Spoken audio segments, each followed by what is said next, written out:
Alors, nous sommes de nouveau en studio avec le président de l'Alliance française, Raphaël Bien. Bonjour. Bonjour.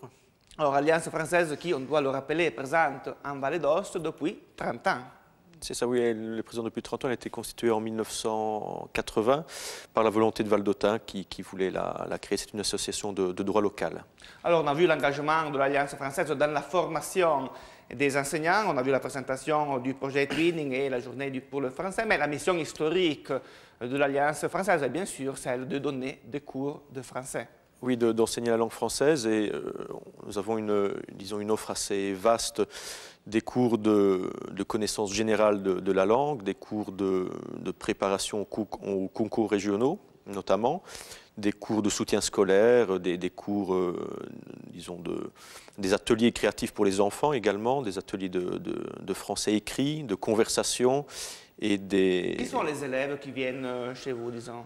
Mais, principalement des personnes qui ne maîtrisent pas très bien le français ou qui viennent d'arriver en Vallée d'Aoste et qui veulent le connaître, en tout cas au niveau...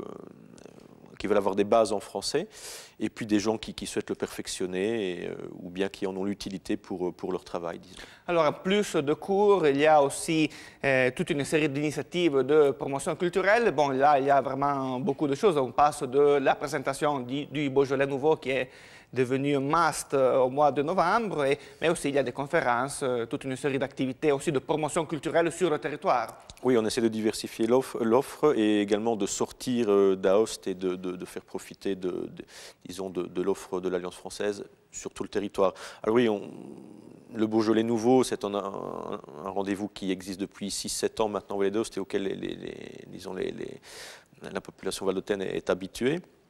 Nous essayerons aussi de faire des soirées apéritifs autour de produits français, mais à côté de cela, des choses un peu plus sérieuses, comme très prochainement, le 23 février, nous aurons une conférence sur Victor Hugo, en marge une exposition sur Victor Hugo en marge de la conférence organisée par la saison culturelle, un échange d'artistes grâce au jumelage entre l'Alliance de Marseille et l'Alliance française d'Aoste, et ensuite la traditionnelle fête de la musique en juin.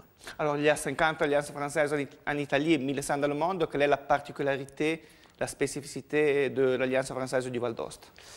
La spécificité, c'est disons, plus que d'apporter, de soutenir en fait la francophonie qu'il y a déjà depuis très longtemps en Vallée d'Aoste et de proposer ce que peut offrir un réseau comme l'Alliance française, dont l'Alliance mère a presque 130 ans. Alors, vous êtes président depuis peu de temps. En un mot, quel est votre souhait, votre projet? Mon souhait, c'est de réussir justement, comme je le disais précédemment, de sortir d'Aoste et de travailler partout sur le territoire avec les bibliothèques et les communes notamment. Merci Raphaël Bien pour avoir été avec nous ce matin.